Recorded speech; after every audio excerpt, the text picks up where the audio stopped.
আসসালামু আলাইকুম এভরিওয়ান, সবাই কেমন আছেন? আলহামদুলিল্লাহ আমরাও ভালো আছি। আজকে হচ্ছে শুটকি রান্না করব কাঁঠালের বিচি দিয়ে। তো এই রান্নাটা কে কে পছন্দ করেন, আমার কাছে অনেক বেশি ভালো লাগে। তো এখানে হচ্ছে প্যানে আমি তেল দিয়ে দিয়েছি, তারপর পেঁয়াজ কাঁচামরিচ দিয়ে একটু হালকা ব্রাউন করে নিব। তারপর সব কিছু ইনগ্রিডিয়েন্টসগুলো আমি এখানে অ্যাড করব। তো প্রথমে পানি দিয়ে দিলাম যেন পেঁয়াজগুলো না পুড়ে যায়। তারপর হচ্ছে এখানে আদা রসুনের পেস্ট দিয়ে দিলাম, দিয়ে তারপর হচ্ছে এখানে একটু কষিয়ে নিব। তারপর এখানে হচ্ছে লবণ দিয়ে দিব। তারপর হচ্ছে এখানে হলুদ গুঁড়ো, মরিচ গুঁড়ো, জিরা গুঁড়ো, ধনিয়া গুঁড়ো, এগুলো আপনারা আপনাদের পরিমাণ মতো দিতে পারেন, কারণ যে যতটুকু রান্না করে ওইভাবে পরিমাণ মতো। তো আমি বেশ অনেকগুলোই রান্না করতেছি, এই জন্য আমি অনেকগুলো করে মশলা অ্যাড করেছি। আর লাল গুঁড়ো মশলাটা একটু লাল মরিচের গুঁড়ো মশলাটা একটু বেশি দিয়েছি, যেহেতু একটু ঝাল ঝাল স্পাইসি হবে। তো এই তো মশলাগুলো দেওয়ার পর একটু পানি দিয়ে সুন্দর করে কষিয়ে নিচ্ছিলাম। দেখেন কি সুন্দর একটা কালার চলে আসছে। তারপরে এখানে আমি শুটকিগুলো অ্যাড করেছি। এখানে আমি হচ্ছে লইট্টা শুটকি যেটা বলে ওইটা দিয়েছি, আর হচ্ছে ফেওয়া চেপা যেটা ওইটা, দুই ধরনের শুটকি এখানে আমি অ্যাড করেছি।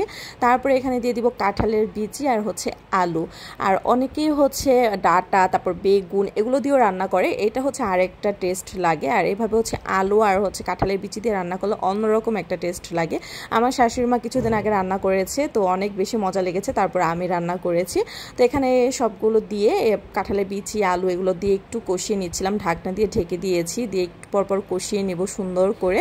তারপর এখানে একটু পরিমাণ মতো পানি দিয়ে দিব। আর এই পানিতেই হচ্ছে আমি রান্না করব। শুটকি রান্নাতে বেশি একটা পানি অ্যাড করতে হয় না, তাহলে শুটকির স্বাদটাই চলে যায়। তো অল্প একটু পানি দিয়ে আঁচ কমিয়ে তারপর হচ্ছে সুন্দর করে রান্না করতে হবে।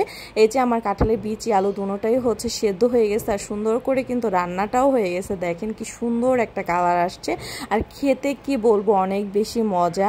এই ভিডিওটা যখন আমি এডিটিং করতেছিলাম, ভয়েস দিতেছিলাম, তখন আমার মন চাচ্ছে আমি আবার রান্না করি, যেহেতু এখন কোরবানির পরে হচ্ছে মাংস খাওয়ার উপরেই মানুষের চলতেছে। এভাবে করে রান্না করে খেলে কিন্তু অনেক বেশি মজা লাগবে। তো এই তো আমার রান্না কিন্তু হয়ে গেছে। তারপর হচ্ছে আমি একটা বাটিতে করে বেড়ে নিচ্ছিলাম। দেখেন কি সুন্দর একটা কালার আসছে, আর আমি কোনো ঝোল রাখি না, একদম পোড়া পোড়ার মতো করে ফেলছি। এই ছিল ছোট্ট একটা ভিডিও। ভালো লাগলে লাইক দিয়ে পাশে থাকবেন। দেখা হবে নেক্সট কোনো ভিডিওতে। আল্লাহ হাফেজ।